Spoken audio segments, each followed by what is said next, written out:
अस्सलाम वालेकुम। आज हमने पढ़ने हैं फंक्शंस इन सी। सी में फंक्शंस क्या होते हैं वो हमने पढ़ना है। इसका कंटेंट ये है, ये सारा कंटेंट हम कवर करेंगे। ठीक है, सबसे पहले आ जाता है, देख लेते हैं फंक्शन होते क्या है।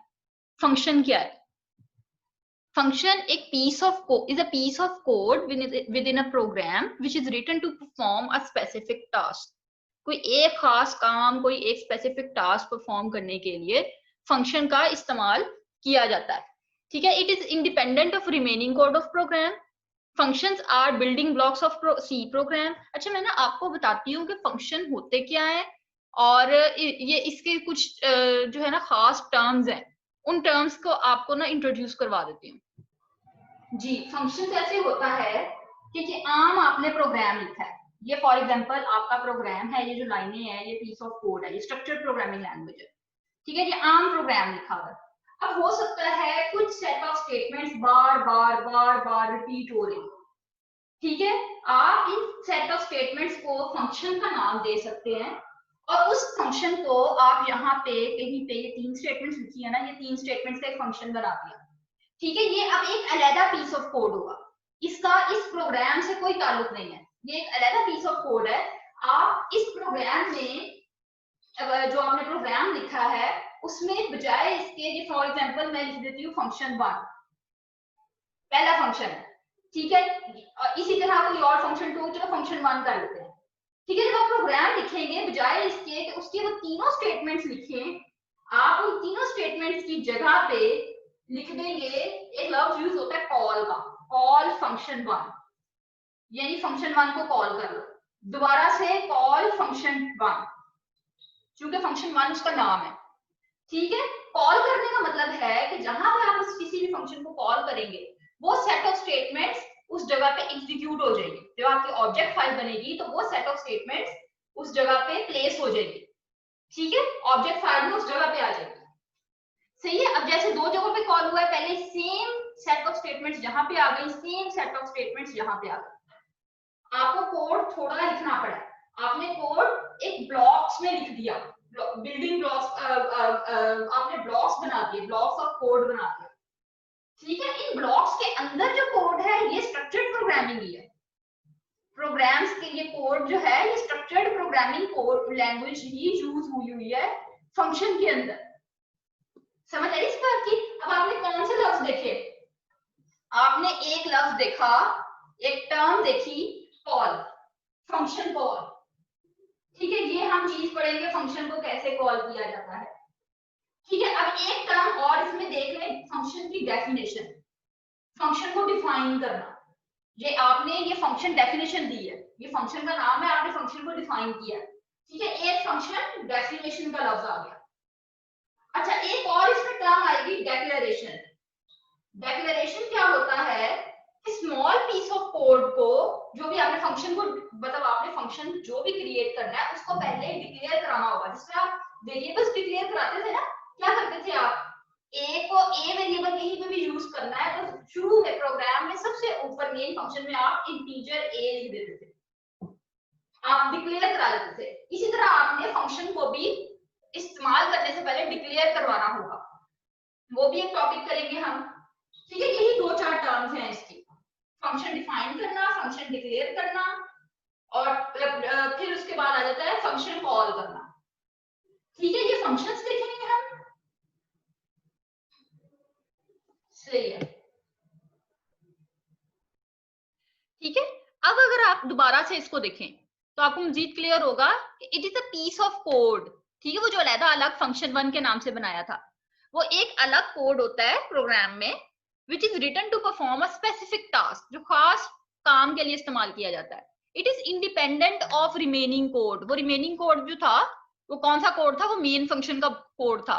अच्छा, मेन भी एक फंक्शन होता है, याद रहे, मेन एक फंक्शन, हम नाम लेते हैं ना मेन फंक्शन, तो वाकई एक फंक्शन है। जब भी प्रोग्राम स्टार्ट होता है, कंपाइलर प्रोग्राम को एग्जीक्यूट करता है तो वो मेन फंक्शन से एग्जीक्यूट करना स्टार्ट करता है, और फिर वन बाय वन और जो फंक्शन उसके अंदर आ रहे होंगे, या जो फंक्शंस मेन फंक्शन में के अलावा वैसे आ रहे होंगे जो आप लोग बनाएंगे अभी, तो उनको फिर एग्जीक्यूट करना शुरू करता है, जैसे जैसे कि उन फंक्शंस को कॉल किया जाएगा।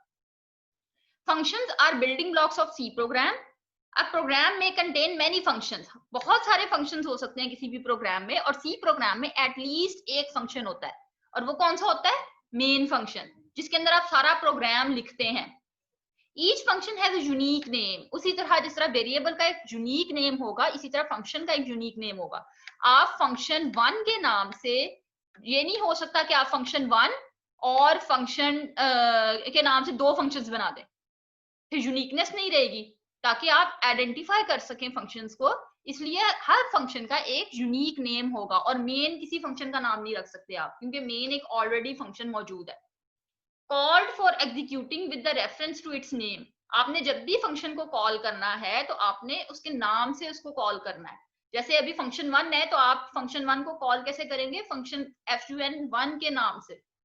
ठीक है. कैन बी कॉल्ड, ये कॉल्ड वो वाला कॉल्ड नहीं है जो कहलाया जाता है, वो वाला नहीं. ये फंक्शन कॉल करना है. For executing by main function, आप मेन फंक्शन के अंदर भी फंक्शन को, किसी फंक्शन को कॉल कर सकते हैं, और दूसरे फंक्शंस में भी किसी और फंक्शन के अंदर किसी और फंक्शन को भी कॉल कर सकते हैं. कोई रिस्ट्रिक्शन नहीं है. Functions provide structured programming approach. Functions के अंदर स्ट्रक्चर्ड प्रोग्रामिंग अप्रोच ही अप्लाई होगी, यानी कि a large program is divided into smaller units. और वो स्मॉलर यूनिट्स जो है वो फंक्शंस या मॉड्यूल्स या सब प्रोग्राम्स कहलाएंगे. इस एक फंक्शन के लिए ये नाम, मुख्तलिफ नाम यूज होते हैं, ये याद रखने हैं, ये एमसीक्यूज में आ जाते हैं. फंक्शंस, मॉड्यूल्स, सब प्रोग्राम्स. ठीक है. ये आपको समझ आ गई ना कि प्रोग्राम में आप फंक्शन को मेन फंक्शन में भी कॉल करा सकते हैं और दूसरे फंक्शंस में भी. अब नेक्स्ट स्लाइड पे चलते हैं. Importance of function. फंक्शन की अहमियत एक दफा देख लेते हैं. If a program is written without using function, may be repetition of same piece of code at various places. Function में अगर आप अगर फंक्शन का इस्तेमाल ना करें तो सेम जो कोड है वो बार बार रिपीट होगा. तो आप बार बार रेपिटेशन को खत्म करने के लिए भी, ताकि आपका प्रोग्राम का साइज छोटा हो जाए, तो क्या करेंगे कि आप उसको फंक्शंस बना सकते हैं. सिर्फ आपने उन 4, 5, 6 जितनी भी स्टेटमेंट्स हैं उस फंक्शन की, उनको रिप्लेस कर दिया सिर्फ एक सिंगल कॉल स्टेटमेंट से. आपने फंक्शन कॉल किया, वो 5, 6 जितनी स्टेटमेंट्स हैं वो सब एग्जीक्यूट हो जाएंगी, लेकिन आपको लिखना सिर्फ एक दफा पड़ा, बार बार प्रोग्राम लिखना नहीं पड़ा. साइज ऑफ प्रोग्राम में बिकम वेरी लार्ज. अगर आप फंक्शन का इस्तेमाल नहीं करेंगे तो साइज ज्यादा हो जाएगा, फंक्शन से साइज रिड्यूस होगा. Becomes very difficult to modify and debug programme.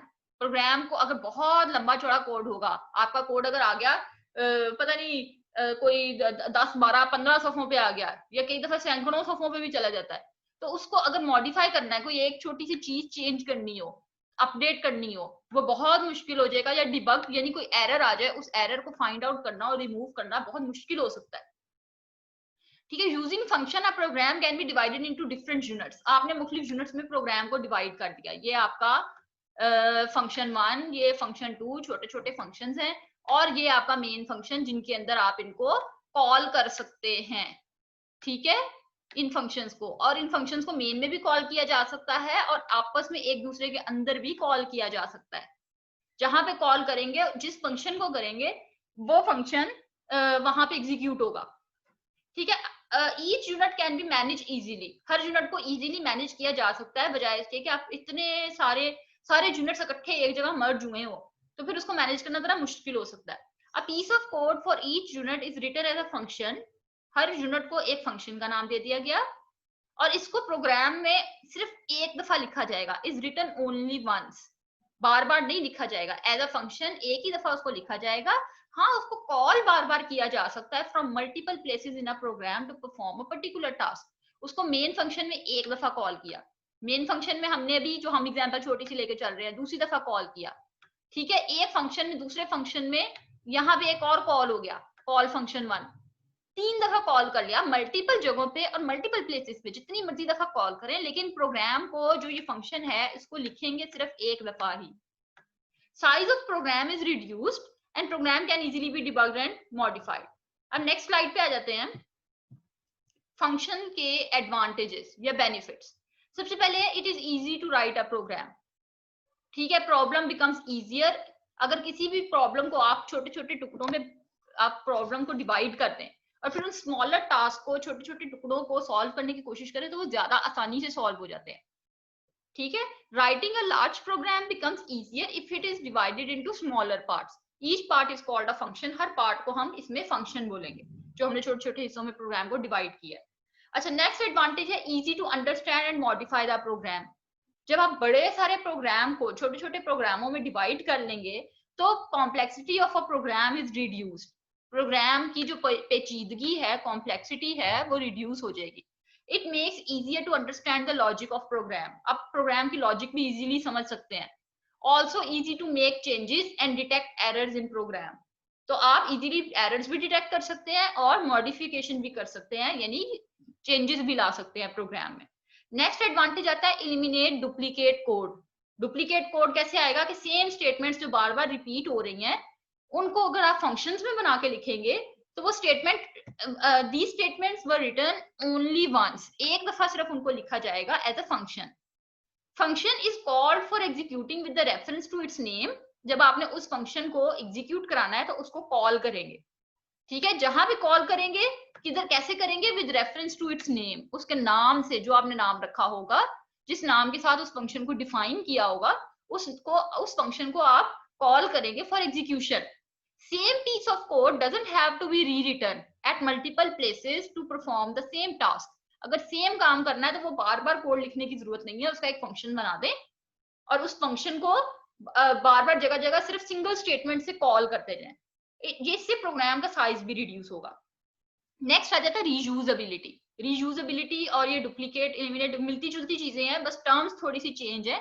इसका मतलब है कि आपने एक दफा एक प्रोग्राम लिख लिया, ठीक है, उसके अंदर मल्टीपल स्टेटमेंट्स थी, आप उनको रीयूज कर सकते हैं। कैसे कर सकते हैं? मल्टीपल जगहों पे कॉल करके। जब आप कॉल कर रहे हैं, उस प्रोग्राम को यूज कर रहे हैं ना, और जो मल्टीपल कॉल कर रहे हैं सिंगल फंक्शन को, तो आप उसको एक्चुअली रीयूज कर रहे हैं। ठीक है, function written for one program can be reused into another new program. Programmer can develop a program quickly in a very short time. थोड़े से टाइम में प्रोग्रामर उस प्रोग्राम को क्विकली रन कर सकता है। Function is written to draw a line graph. Line graph बनाने के लिए एक फंक्शन बनाया जा सकता है। ये एक एग्जांपल है कि कैसे बनाया जा सकता है। Can be used in any program that needs to draw a line graph. आपने एक दफा फंक्शन बना लिया लाइन ग्राफ ड्रॉ करने का, फिर आपको बार बार जहां जहां जरूरत होगी आपको बार बार उस फंक्शन को दोबारा से लिखना नहीं पड़ेगा। आपने सिंपली जहां भी लाइन ग्राफ आपको ड्रॉ करना होगा, आप उस फंक्शन को कॉल करेंगे और आपका ग्राफ ड्रॉ हो जाएगा ऑन सिंगल स्टेटमेंट। ठीक है, ये इसका फायदा है, आपने रीयूज कर लिया। सही है। अच्छा, नेक्स्ट आ गया टाइप्स ऑफ फंक्शंस। फंक्शंस की कुछ किस्में देख लेते हैं। सबसे पहले आ जाता है built in functions. Built in functions का मतलब होता है ऐसे फंक्शंस जो कि पहले से बने हुए हैं, सी कंपाइलर पहले से बने हुए हैं। ये फंक्शंस हमें बस ये दे रहा है कि लो जी आप इसको इस्तेमाल कर लो, प्लेट में रखे रखाए हमें हलवा बना हुआ मिला है, बस इसको खाना है। जो अब तक हम जितने फंक्शंस पढ़ते आए हैं, वो काफी हमने फंक्शंस पढ़े हैं, वो फंक्शंस हमारे सारे प्लेट में हमें लिखे पड़े हुए, हमें सारे बनाए हुए मिले थे, हमने बस उनको इस्तेमाल किया। ठीक है, अभी तक हमने कौन कौन से फंक्शंस पढ़े? Print F, scan F functions, ये सारे हमें बने बनाए मिले थे। आपने एक वो जो सिंगल स्टेटमेंट प्रिंट एफ की लिखते थे ना, वो आप उसको कॉल करते थे उस फंक्शन को, और उसकी डेफिनेशन कहाँ मौजूद होती थी? उसकी लाइब्रेरी फाइल में। ठीक है, वो फंक्शंस कहाँ डिफाइन हुए हैं? लाइब्रेरी फाइल में।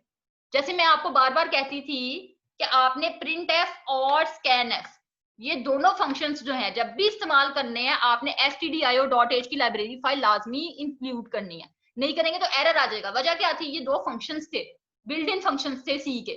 इन फंक्शंस की आपके पास डेफिनेशन जो थी, इसके पीछे हो सकता है कोई 25-30 जितनी भी लाइंस हो, कुछ पीस ऑफ कोड हो, आपको वो सारा कोड नहीं लिखना पड़ता था इनपुट करने के लिए।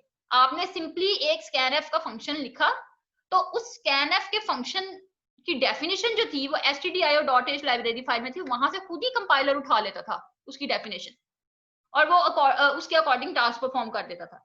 CLR, SCR फंक्शन या getch फंक्शन आप जब भी इस्तेमाल करते थे, आप conio.h की हेडर फाइल लाजमी इंक्लूड करते थे। वजह क्या थी कि ये वहां पे डिफाइन हुए हैं, conio.h हेडर फाइल में डिफाइन हुए हैं। ये ऑलरेडी बिल्ड इन फंक्शंस हैं जो कि सी हमें प्रोवाइड कर रहा है। अच्छा, प्री डिफाइंड फंक्शंस जो कि पहले से डिफाइन हुए हुए फंक्शंस हैं, that are a part of programming language.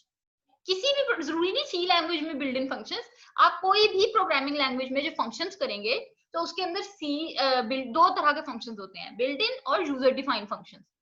ठीक है, बिल्ड इन ऐसे फंक्शंस जो कि वो प्रोग्रामिंग लैंग्वेज ऑलरेडी आपको प्रोवाइड कर रही होती है, जो कि ऑलरेडी बने होते हैं, जो कि सिर्फ जो कि रेडी टू यूज होते हैं। ठीक है, लेकिन जो यूजर डिफाइंड फंक्शन है वो आपको डिफाइन भी करेंगे, फिर उसको कॉल करके उसको रन भी करेंगे।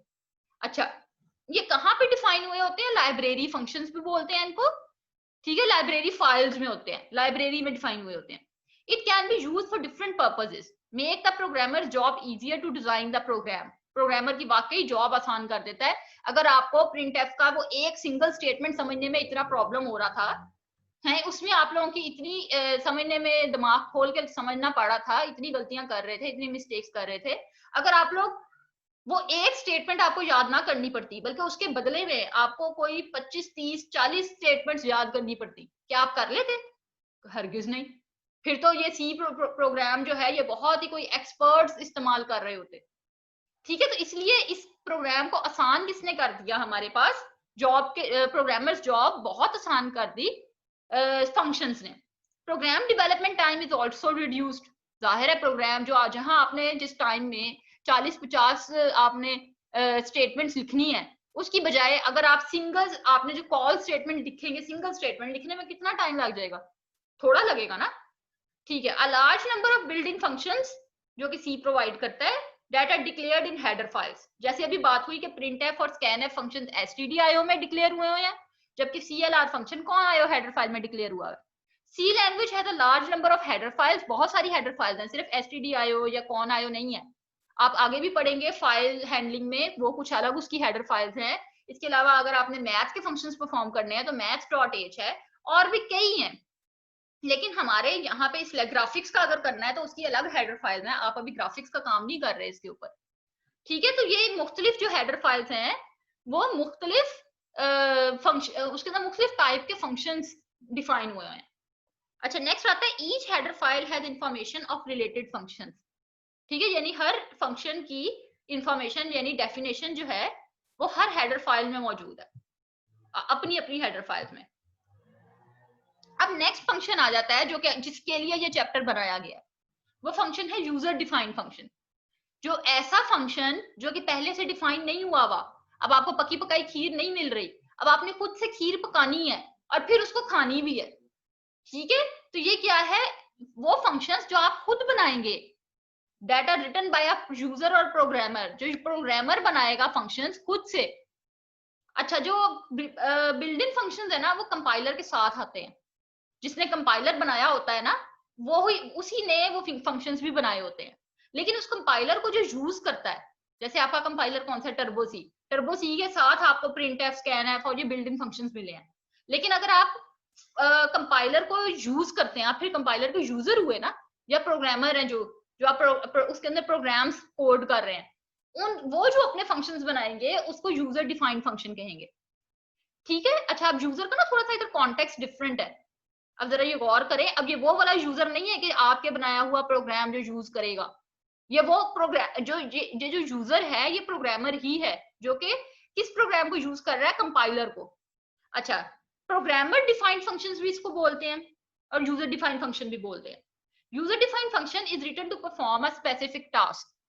ठीक है, अब प्रोग्राम में contain many user defined function. अब ये आप पे डिपेंड करता है आप कितने यूजर डिफाइंड फंक्शंस इसके अंदर डिक्लेयर कराते हैं, कितने यूजर डिफाइंड फंक्शंस इस्तेमाल करते हैं किसी भी प्रोग्राम में।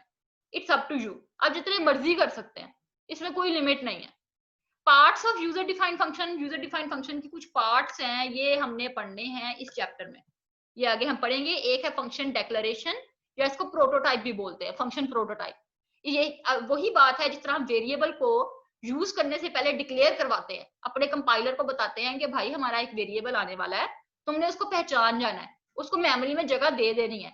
मेहमान आने से पहले जिस तरह फोन नहीं करता कि भाई हम आने लगे हैं, एक रात के लिए आने लगे हैं, हमें एक कमरा चाहिए, हमारे तो आप लोग जल्दी से उस कमरे को इनिशियलाइज करते हैं, फिर घर में उस कमरे के बाथरूम देखते हैं, उधर साबुन पड़ा है, सारा कुछ पड़ा है, उधर टॉवल चेंज करते हैं, और फिर उसकी बेडशीट चेंज करते हैं, कमरे की सफाई करते हैं, इनिशियलाइज कर रहे होते हैं ना कमरे को, ताकि गार्बेज डाटा ना मिले, किसे ना मिले, यूजर को ना मिले। जो भी आने वाला यूजर होगा, जो भी आने वाला वेरिएबल होगा, उसको गार्बेज डाटा ना मिले। सही है, इनिशियलाइज आप लोग कर रहे होते हैं। और फिर आप लोग क्या करते हैं, फिर वो उसको वो वेरिएबल के हवाले कर देते हैं कि भाई इसके अंदर अपना जो डाटा रखना है रख लो, आपकी मर्जी है। इसी तरह फंक्शंस को पहले डिक्लेयर करवाएंगे, पहले बताएंगे मेन से पहले ना, जो मेन फंक्शन है आपका, क्योंकि कंपाइलर ने सीधा आते ही पहले मेन फंक्शन पे हमला करना है, वहीं से स्टार्ट लेना है एग्जीक्यूट करना। तो मेन फंक्शन से पहले बताएंगे कि भाई हमारे पास जो है ना फला फला फला हमारे यूजर डिफाइंड फंक्शंस आएंगे, हमने अपने बनाए हुए फंक्शंस है, तो प्लीज उसको रिकॉग्नाइज कर लेना, उसको समझ लेना, उसको थोड़ी इज्जत दे देना, थोड़ी अहमियत दे देना। ठीक है। फिर अगला टाइम आता है फंक्शन डेफिनेशन का। आपने फंक्शन को डिफाइन करना है कि भाई उस फंक्शन के अंदर कितनी सेट ऑफ स्टेटमेंट्स हैं, उन सेट ऑफ स्टेटमेंट्स को बताना है। ठीक है, जितनी भी स्टेटमेंट्स आएंगी उसके अंदर, ये दो चीजें होंगी। एक आगे एक और देख ले, आगे होगा फंक्शन कॉल, उस फंक्शन को हम कॉल भी करेंगे। ठीक है, लेकिन पार्ट ऑफ फंक्शंस क्या है, पार्ट दो ही है, डेक्लेरेशन और डेफिनेशन। ठीक है, नेक्स्ट आ जाता है फंक्शन प्रोटोटाइप और डिक्लेरेशन। अब या आप यूजर डिफाइंड फंक्शन स्टार्ट करने लगे हैं, अपना फंक्शन बनाने लगे हैं जी, फंक्शन प्रोटोटाइप एंड डेक्लरेटर। ठीक है, अच्छा तो फंक्शन प्रोटोटाइप क्या होता है जी, फंक्शन प्रोटोटाइप एंड डेक्लरेटर। प्रोटोटाइप का मतलब है, अक्सर आपने नाम सुना हो शायद, आजकल तो वैसे डेली लाइफ में ये नाम यूज हो रहा है, इसका इस्तेमाल हमारी आम जुबान में भी होने लग गया है। प्रोटोटाइप यानी सैंपल या मॉडल, सैंपल या मॉडल का दूसरा नाम प्रोटोटाइप होता है। फंक्शन प्रोटोटाइप क्या होता है कि जिसके अंदर आप यूजर डिफाइंड, हम अब ना यूजर डिफाइंड फंक्शंस की सारी बातें करने लग गए हैं। हमने वो बिल्डिंग फंक्शंस एक दफा देखे हैं कि जो फंक्शंस हमें ऑलरेडी सी कंपाइलर प्रोवाइड करता है, वो बिल्डिंग फंक्शंस होते हैं। लेकिन अब आगे हम जो बात करने जा रहे हैं वो सारे यूजर डिफाइंड फंक्शन की, जो हम खुद बनाएंगे। उसके कुछ पार्ट्स, कुछ एलिमेंट्स हम देखेंगे, जिसमें सबसे पहले आ जाता है फंक्शन प्रोटोटाइप, या इसको फंक्शन डेक्लेरेटर भी बोलते, डेक्लेरेशन भी कहते हैं, जिसके अंदर फंक्शन का हम स्ट्रक्चर स्पेसिफाई करते हैं, यानी फंक्शन का मॉडल बताते हैं, फंक्शन किस किस्म का होगा, ये चीज हम डिफाइन कर रहे होते हैं। इसको फंक्शन डेक्लेरेशन भी बोलते हैं, यानी डिक्लेयर करते हैं। जिससे हम वेरिएबल्स करते हैं ना, जिस तरह बात हो रही थी कि वेरिएबल्स कैसे हम करते हैं, कि जब भी किसी वेरिएबल को यूज करना होता है उससे पहले हम उसको डिफाइन करते हैं कि भाई फलां टाइप का वेरिएबल, फलां डाटा टाइप होगी उसकी, फलां नेम से होगा, ये आएगा आपके प्रोग्राम में आगे यूज होगा। तो उससे पहले हम कंपाइलर को बताते हैं ताकि वो मेमोरी में उसके लिए जगह भी फिक्स कर दे, जगह बुक कर दे, और उसके अलावा वो उसको पहचान भी ले, रिकॉग्नाइज भी कर ले। एक तो ये वजह होती है। बिल्कुल इसी तरह आप यूजर डिफाइंड फंक्शंस की भी, उसको इस्तेमाल करने से पहले कंपाइलर को उसकी इंफॉर्मेशन देते हैं, कंपाइलर को उसकी इंफॉर्मेशन प्रोवाइड करते हैं। वो इंफॉर्मेशन किस किस्म की होती है, उसमें तीन किस्म की चीजें आ जाती हैं।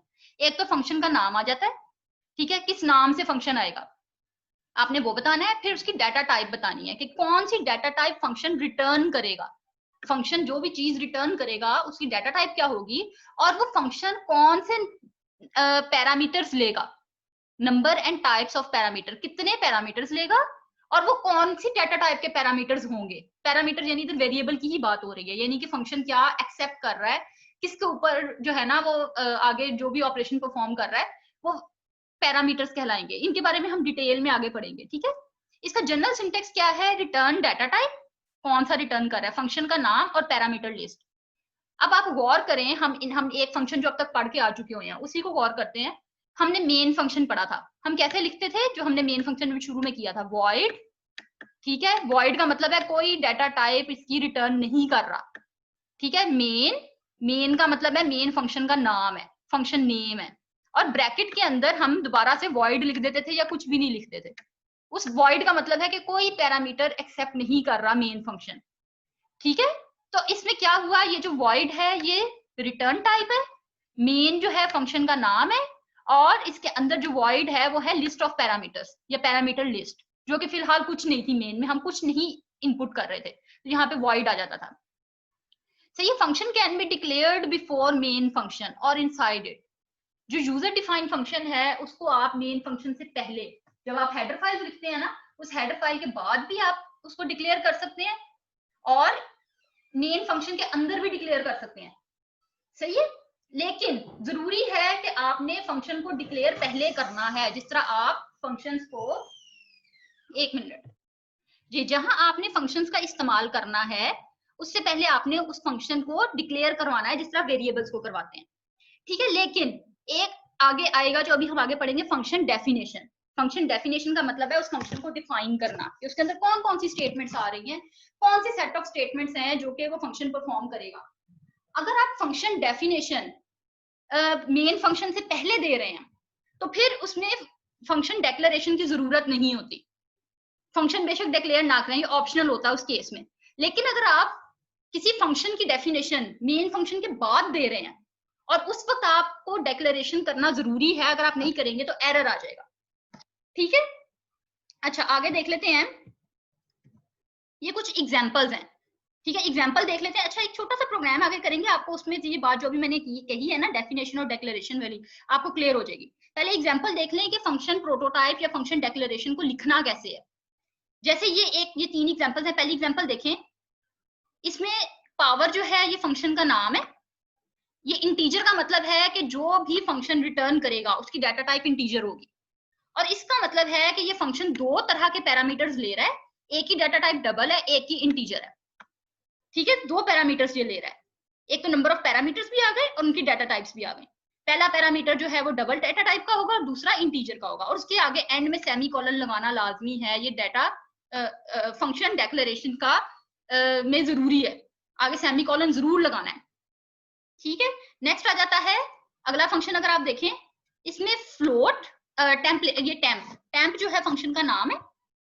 फ्लोट है कि जो ये फंक्शन रिटर्न करेगा, जो भी वेरिएबल या वैल्यू रिटर्न करेगा वो फ्लोट डाटा टाइप की होगी। और वो फंक्शन वॉइड का मतलब है कि कोई भी पैरामीटर एक्सेप्ट नहीं कर रहा, या इसमें आप वॉइड लिख दें या इसको खाली छोड़ दें, इसका एक ही मतलब है। और एंड में सेमीकोलन। अगला अगर आप देखें, ये एक एग्जांपल है, ये डिस्प्ले फंक्शन का नाम है। ये कोई भी डाटा टाइप रिटर्न नहीं कर रहा और कुछ भी कोई पैरामीटर एक्सेप्ट नहीं कर रहा, ठीक है। आप इसको ऐसे भी लिख सकते हैं, अगर वॉइड की जगह कुछ भी ना लिखे, वॉइड भी नहीं लिखा और ये ब्रैकेट के अंदर भी कुछ नहीं लिखा, तो इसका क्या मतलब है कि आप इसको इस तरह से भी लिख सकते हैं, ठीक है, कि यानी कोई भी डाटा टाइप रिटर्न नहीं कर रहा और कोई आर्गुमेंट नहीं ले रहा ये फंक्शन। अब नेक्स्ट आ जाती है फंक्शन डेफिनेशन। अभी हमने बात की फंक्शन डेक्लेरेशन, यानी हम अपने सी कंपाइलर को बता रहे हैं कि भाई हमारा एक फंक्शन आएगा, इस तरह का वो फंक्शन होगा, उसका ऐसा स्ट्रक्चर होगा, नाम उसका ये होगा, उसकी फलां data type return data type होगी और ये फलां पैरामीटर्स होंगे जिनकी ये डाटा टाइप्स होंगी। हमने और आगे सेमीकोलन डाल दिया। सेमीकोलन का मतलब है हमने फंक्शन को डिक्लेयर कर दिया, बता दिया कि ये फंक्शन आएगा, तुमने इसे पहचान लेना है। अब आगे हमने उस फंक्शन को डिफाइन करना है। डिफाइन का क्या मतलब है कि उसके अंदर जितनी सेट ऑफ स्टेटमेंट्स आ रही हैं वो डाल देनी है। वो देखना है क्या होता है, एक्चुअल कोड या जो set of statements, actual set of statements होती है जो किसी फंक्शन के अंदर होंगी, उनको फंक्शन डेफिनेशन में डिफाइन कर दिया जाता है, यानी फंक्शन को डिफाइन कर देना, ठीक है। That is written for a function to perform a specific task. इसको हमेशा मेन फंक्शन से बाहर लिखते हैं। फंक्शन डेक्लेरेशन को तो कहीं भी लिख सकते थे ना, चाहे मेन फंक्शन के अंदर लिखें चाहे मेन फंक्शन से पहले लिखें, लेकिन फंक्शन डेफिनेशन को मेन फंक्शन के अंदर नहीं लिखते, कभी नहीं लिख सकते, एरर आ जाएगा। आपने हमेशा इसको या तो मेन फंक्शन से पहले लिखना है या मेन फंक्शन के बाद में लिखना है। कैन बी रिटन बिफोर और आफ्टर द मेन फंक्शन, ठीक है। अच्छा अब इसमें भी 2 केसेस आ जाते हैं। अगर तो आप मेन फंक्शन से पहले लिख रहे हैं, पहले का क्या मतलब है, अभी तो आप क्या करते हैं ना, हेडर फाइल 2 देते हैं, stdio.h conio.h और आगे से मेन फंक्शन स्टार्ट कर देते हैं। अगर आपने मेन फंक्शन से पहले यानी stdio और आपने जो conio.h हेडर फाइल्स इंक्लूड करने के बाद और मेन फंक्शन से पहले अगर आप दे रहे हैं, तो फिर उस केस में आपको फंक्शन डेक्लेरेशन की जरूरत नहीं पड़ती। फंक्शन डेक्लेरेशन ओमिट हो जाता है, यानी फंक्शन डेक्लेरेशन इग्नोर हो जाता है, उसकी जरूरत ही नहीं पड़ती, ठीक है। फिर बेशक आप फंक्शन को डिक्लेयर ना करें, डायरेक्ट डेफिनेशन दे दें। फंक्शन डेफिनेशन अगर आप दे रहे हैं मेन फंक्शन के बाद में, तो फिर जरूरी है कि आपने फंक्शन को डिक्लेयर करना है पहले, चाहे आप उसको मेन फंक्शन से पहले करें चाहे आप उसको मेन फंक्शन के अंदर करें, लेकिन डेफिनेशन हमेशा मेन फंक्शन के बाहर ही होगी। अच्छा function definition can also be written in separate file. अच्छा आप फंक्शन को किसी और सेपरेट फाइल में भी डिफाइन कर सकते हैं, और उसके बाद फिर आपको क्या करना पड़ेगा, जब भी उस फंक्शन को कहीं कॉल करना होगा किसी अलग फाइल में, तो आपने हैश इंक्लूड डाल के प्री प्रोसेसर डायरेक्टिव डालनी होगी। जैसे आपका आप देखें, आपके पास दो बिल्डिंग फंक्शन है ना, अगर प्रिंट एफ या स्कैन एफ का फंक्शन, वो कहाँ डिफाइन हुआ हुआ है, एक और किसी फाइल में, उस फाइल का नाम क्या है, stdio.h। तो आप हमेशा stdio.h को अपनी प्रोग्राम में इंक्लूड करते हैं, उस हेडर फाइल को, क्योंकि आपने जो फंक्शंस अपने प्रोग्राम में इस्तेमाल किए हैं प्रिंट एफ या स्कैन एफ के, उनको डिफाइन stdio.h में किया गया।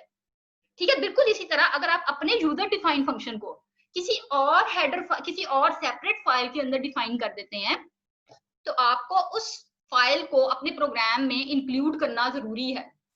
ठीक है, अच्छा, फंक्शन डेफिनेशन के दो पार्ट्स होते हैं, एक फंक्शन हेडर और फंक्शन बॉडी। इसको देख लेते हैं कि ये क्या होते हैं। सबसे पहले आ जाता है फंक्शन हेडर। जिस तरह आपने जो फर्स्ट लाइन होती है ना फंक्शन डेफिनेशन की, वो फंक्शन हेडर होती है, या फंक्शन डेक्लेरेटर भी बोलते हैं, बिल्कुल सेम उसी तरह होती है जैसी आपकी फंक्शन डेक्लेरेशन की स्टेटमेंट थी। लेकिन फंक्शन डेक्लेरेशन के एंड में सेमीकोलन आता था, इसके एंड में सेमीकोलन नहीं आता। अब जैसे ये नीचे एग्जांपल देख लें, इस एग्जांपल में क्या है, पहले रिटर्न टाइप आती है, फिर फंक्शन का नाम आ रहा है, और फिर ब्रैकेट के अंदर पैरामीटर लिस्ट आ रहे हैं, जितने भी नंबर ऑफ पैरामीटर्स हैं उनकी डाटा टाइप आ जाएगी सेपरेटेड विद कॉमास। ठीक है, अगर ये अभी हम क्या बात कर रहे हैं फंक्शन डेफिनेशन की, तो इसका जो फंक्शन हेडर है इसके एंड में देखे सेमीकोलन नहीं आएगा, मिसिंग है, नहीं आना। इसके आगे क्या है, ब्रैकेट आनी है, ये देखिए कर्ली ब्रैकेट्स, और कर्ली ब्रैकेट के अंदर जो एक्चुअल डेफिनेशन है, एक्चुअल कोड है उस फंक्शन का, उसे फंक्शन बॉडी बोलते हैं। वो set of statements in curly brackets के अंदर लिख दी जाती हैं just after the header of function definition. ठीक है, ये सेट ऑफ स्टेटमेंट्स जो है ये फंक्शन बॉडी कहलाएंगे। Statements are written to perform a specific task. सही है, अब आगे आते हैं, ये एक एग्जांपल है, ये एग्जांपल देखिए अगर।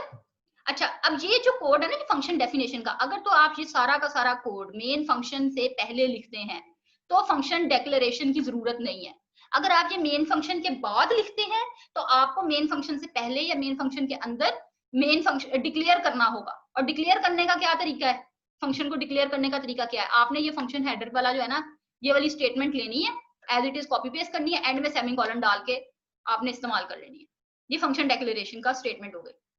ठीक है, अच्छा, अब आगे आ जाए फंक्शन। अब ये आपके पास एक फंक्शन है, इस फंक्शन में फंक्शन का नाम क्या है, क्यूब।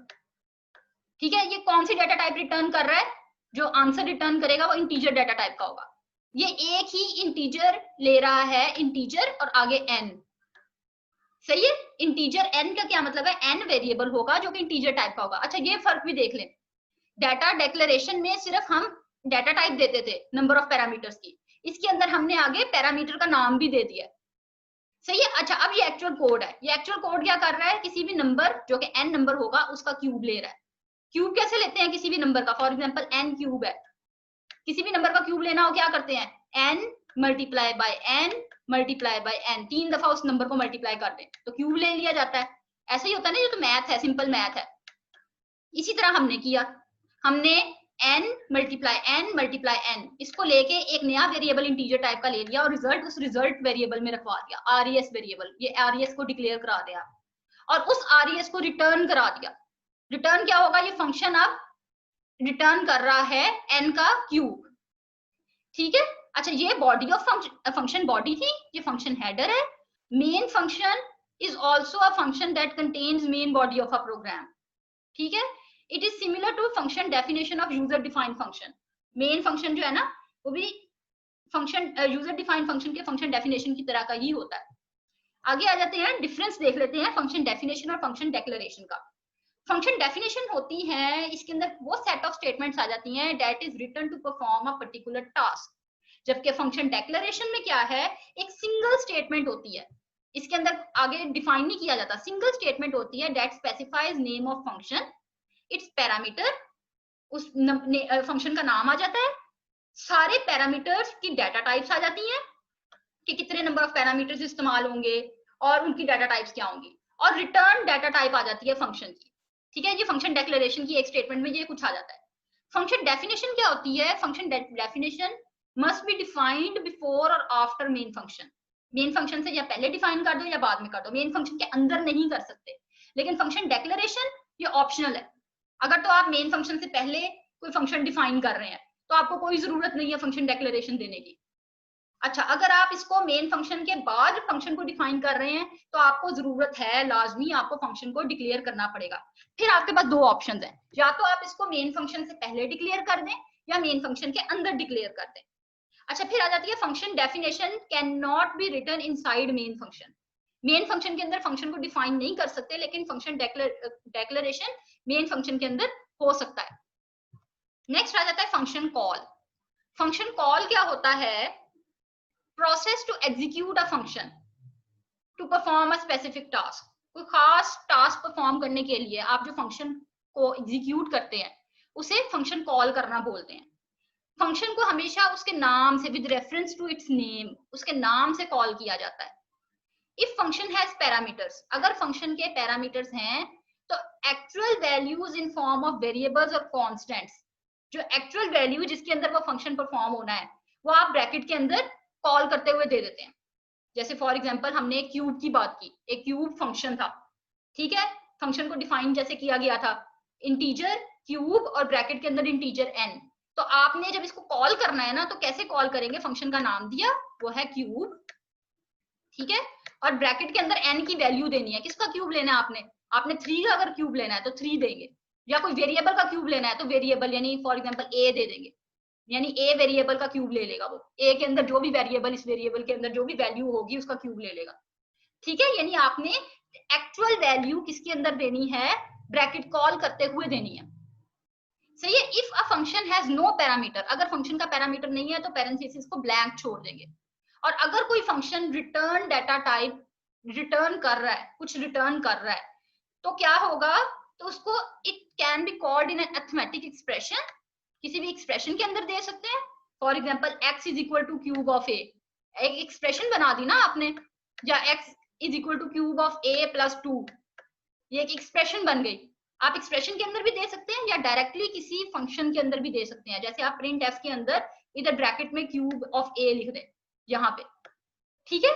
अगर डाटा टाइप कोई रिटर्न कर रहा है तो जब भी सी कंपाइलर किसी भी यूजर डिफाइंड फंक्शन को एग्जीक्यूट करता है, सी कंपाइलर किसी भी यूजर डिफाइंड फंक्शन को एग्जीक्यूट करता है, तो वो एक स्पेशल किस्म का कोड, एक स्पेशल कोड फंक्शन डेफिनेशन में लगा देता है, ताकि एक स्पेशल कोड लगा देता है ताकि फंक्शन कॉल में, ताकि प्रोग्राम फंक्शन डेफिनेशन पे जंप कर जाए, ठीक है। जैसे गो टू स्टेटमेंट कोई लगा देगा कि गो टू फलां स्टेटमेंट, जिस वजह से फंक्शन डेफिनेशन स्टार्ट हो रही है।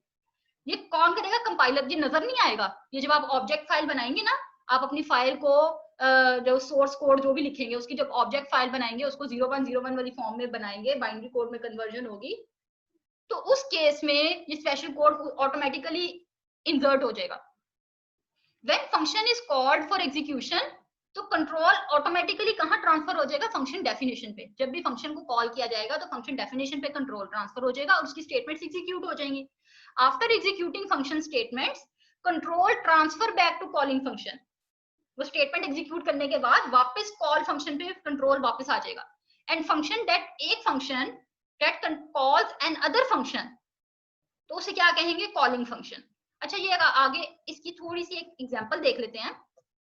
ये देखिए, ये एक एग्जांपल है फंक्शन कॉल को समझने के लिए, ठीक है। ये आपके पास प्रोग्राम है। अब इस प्रोग्राम में आप गौर करें, एक फंक्शन है मेस के नाम से। ये देखिए, ये हेडर फाइल लग गई, मेन फंक्शन स्टार्ट हो गया। मेन फंक्शन के अंदर ये मेस के नाम से एक प्रोग्राम है, यूजर डिफाइंड फंक्शन है। आपने इस यूजर डिफाइंड फंक्शन को लाजमी, क्योंकि इसकी डेफिनेशन मेन फंक्शन के कहीं बाद में आ रही है, जो कि यहाँ पे है, ये आप अगर देख रहे हो डेफिनेशन ऑफ मेस फंक्शन, ये फंक्शन मेस फंक्शन की डेफिनेशन है। आप अगर इसको मेस फंक्शन को डेफिनेशन मेन के बाद आ रही है तो इसको डिक्लेयर करवाना लाजमी है। अब आपके पास दो ऑप्शन है, चाहे मेन फंक्शन के अंदर करवा लें, चाहे यही स्टेटमेंट उठा के यहाँ पे ले आए, मेन फंक्शन से पहले ले आए। आपके पास ऑप्शन है, आप जैसे मर्जी करें, दोनों सूरतें ठीक है, ठीक है। फिर इसके बाद क्या हुआ है, ये आपने क्या करवाया कि एक ऐसा फंक्शन जिसका नाम मेस है, जो कोई डाटा टाइप रिटर्न नहीं कर रहा और कोई पैरामीटर नहीं ले रहा, ये फंक्शन की डेक्लेरेशन हो गई। अब इस फंक्शन की डेफिनेशन में क्या है? एक प्रिंटफ स्टेटमेंट लगी है जो कि C is a programming language, ठीक है। अब CLR SCR आ गया, क्लियर स्क्रीन। इस मेस फंक्शन को कॉल किया है, देखिए मेस और ब्रैकेट डाल दी, ब्रैकेट के अंदर कुछ नहीं डाला क्योंकि इसके अंदर कुछ क्यों नहीं डाला, क्योंकि इसमें कोई पैरामीटर लिस्ट नहीं थी, वॉइड था। ठीक है, ये मैथ कॉल करने से क्या हुआ, इसकी सेट ऑफ स्टेटमेंट्स एग्जीक्यूट होंगी, यानी कि C is a programming language execute हुआ, प्रिंट हो गया। ये देखिए आउटपुट में पहले आ रहा है सी इज अ प्रोग्रामिंग लैंग्वेज। ये प्रिंट होने के बाद कंट्रोल वापस मैथ के बाद आने वाली अगली स्टेटमेंट पे जाएगा। वो स्टेटमेंट कौन सी है, printf program is terminated, और ये देखिए प्रोग्राम इज टर्मिनेटेड प्रिंट हो गया। ठीक है, अब इसका अगर हम ग्राफिकली देखें कि ये किस तरह से एग्जीक्यूट हुआ है, मेन फंक्शन सबसे पहले कंपाइलर ने स्टार्ट करना है प्रोग्राम एग्जीक्यूट करना मेन फंक्शन से। मेन फंक्शन के अलावा वो ऐसा नहीं हो सकता कि प्रोग्राम किसी और फंक्शन से स्टार्ट हो जाए, हमेशा सी कंपाइलर ने स्टार्ट करना ही मेन फंक्शन से है। मेन फंक्शन की जो है स्टेटमेंट्स एग्जीक्यूट की, जैसे ही मैथ फंक्शन को कॉल किया गया ऑटोमेटिकली कंट्रोल ट्रांसफर हो गया मैथ की डेफिनेशन पे। मैथ के अंदर जितनी स्टेटमेंट्स थी वो सारी एग्जीक्यूट हुई, और एग्जीक्यूट होने के बाद कंट्रोल मैथ के अगली स्टेटमेंट पे ट्रांसफर हो गया जो कि था प्रोग्राम इज टर्मिनेटेड। इस तरह से ये प्रोग्राम एग्जीक्यूट होगा। ठीक है, अब अगला इसके कुछ प्रोग्राम देख लेते हैं फंक्शन के। ये एक प्रोग्राम है, आप ये प्रोग्राम पहले नेस्टेड लूप में करके आ चुके हैं कि इस तरह का आपने पैटर्न प्रिंट करवाना है, लेकिन अब आपके पास यहाँ पे इन्होंने शर्त रख दी है कि एक फंक्शन बनाए जिस फंक्शन का नाम हो ड्रॉ स्टैटिक्स, और उस फंक्शन के अंदर आप इस पैटर्न को प्रिंट करवाएं और वो फंक्शन को मेन फंक्शन में कॉल कर लें। अच्छा, आपने ड्रॉ स्टैटिक का एक फंक्शन बनाया जो कि कुछ इनपुट नहीं ले रहा, जरूरत ही नहीं है, कुछ आउटपुट रिटर्न नहीं कर रहा, तो ये देखिए ड्रॉ अंडरस्कोर स्टैटिक वॉइड और वॉइड, ये दोनों तरफ आपने रिटर्न डाटा टाइप भी वॉइड दे दी और पैरामीटर लिस्ट भी वॉइड दे दी, और ये आपने इसका डेक्लेरेटर दे दिया, ये डेक्लेरेशन करा दी। अब डेफिनेशन पे आ जाए।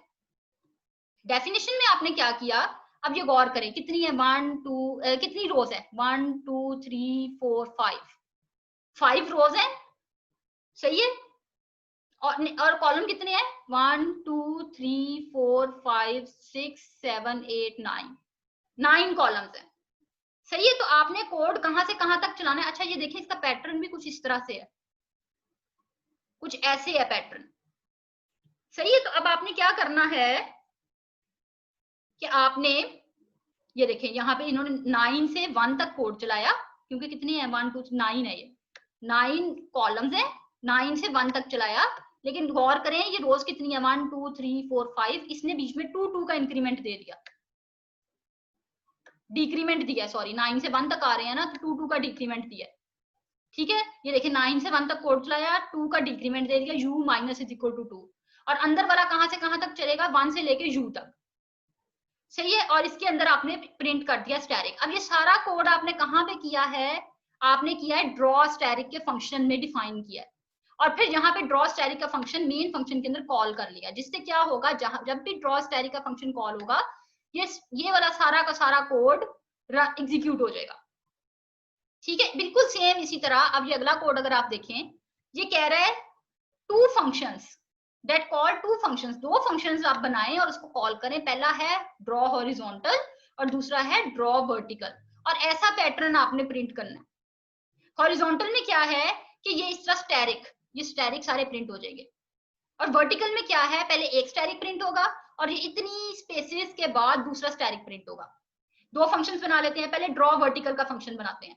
ये देखिए ये ड्रॉ वर्टिकल का फंक्शन है, ये वाला, इसके अंदर आपने प्रिंट एफ की स्टेटमेंट लगा दी और ये एक लाइन स्टैटिक की प्रिंट कर दी, और ड्रॉ हॉरिजॉन्टल में, और ड्रॉ वर्टिकल के फंक्शन में आपने क्या किया, लूप लगा दिया 1 से 3 तक, यानी 3 दफा कर रहा है ना, 1 2 3 1 2 3, और कर क्या रहा है, हर दफा हर स्टेप में पहले एक प्रिंट करता है स्टैटिक, ये एक प्रिंट कर दिया स्टैटिक, और फिर अगली दफा क्या कर रहा है, ये देखिए एक प्रिंट कर दिया स्टैटिक, फिर इसने अगली दफा 19 स्पेसेस के बाद दूसरा स्टैटिक प्रिंट कर रहा है, तो इसने क्या किया, ये फील्ड विड्थ स्पेसिफाइड लगा दिया, 19 स्पेसेस के बाद दूसरा स्टैटिक प्रिंट करवा रहा है। ठीक है, तो इसने अब ये दो फंक्शंस कैसे कॉल करेगा, अब सबसे पहले इसने क्या किया, ये दोनों फंक्शंस को डिक्लेयर करा दिया, ये दो फंक्शंस की डिक्लेरेशन हो गई मेन फंक्शन में, क्लियर स्क्रीन हो गया। सबसे पहले हॉरिजॉन्टल वाला फंक्शन कॉल किया, ठीक है, ये हॉरिजॉन्टल वाला पहले ड्रॉ हॉरिजॉन्टल का फंक्शन कॉल कर लिया, फिर उसने वर्टिकल वाला फंक्शन कॉल किया, ड्रॉ वर्टिकल का कर लिया, फिर दोबारा लास्ट में दोबारा से ड्रॉ हॉरिजॉन्टल वाला फंक्शन कॉल किया, और ये ड्रॉ हॉरिजॉन्टल का फंक्शन कॉल करने के साथ ही प्रोग्राम एंड हो गया। अब देखिए प्रोग्राम किस तरह से डिवाइड हो गया, कैसे डिवाइड हुआ है, आपने दो फंक्शंस बना लिए और उन फंक्शंस को कॉल किया। अब देखें बार बार हॉरिजॉन्टल वाले फंक्शन की स्टेटमेंट लिखने की जरूरत नहीं थी, एक ही दफा लिख लिया और उसको रीयूज कर लिया। पहले एक दफा ड्रॉ हॉरिजॉन्टल का फंक्शन कॉल किया, फिर दूसरी दफा दोबारा कर लिया जब जरूरत पड़ी, कोड रीयूज हो गया ना। ठीक है, इस तरह से ये फंक्शंस के ये फायदे हैं, ये फंक्शंस इस तरह से इस्तेमाल होंगे। सही है। अब फिर नेक्स्ट आ जाता है passing arguments and parameters to function. आप फंक्शन नेम के अंदर ब्रैकेट के अंदर, अभी तक फिलहाल आपने अभी जो दो फंक्शंस जो किए हैं, आपने जो दो प्रोग्राम किए हैं, इनके अंदर वॉइड का पैरामीटर आ रहा था, कोई आप पैरामीटर नहीं ले रहे थे। अब हम देखेंगे पैरामीटर किस तरह से लिए जा सकते हैं और पैरामीटर्स के कैसे पैरामीटर्स के साथ प्रोग्राम या फंक्शन कैसे लिखा जाता है।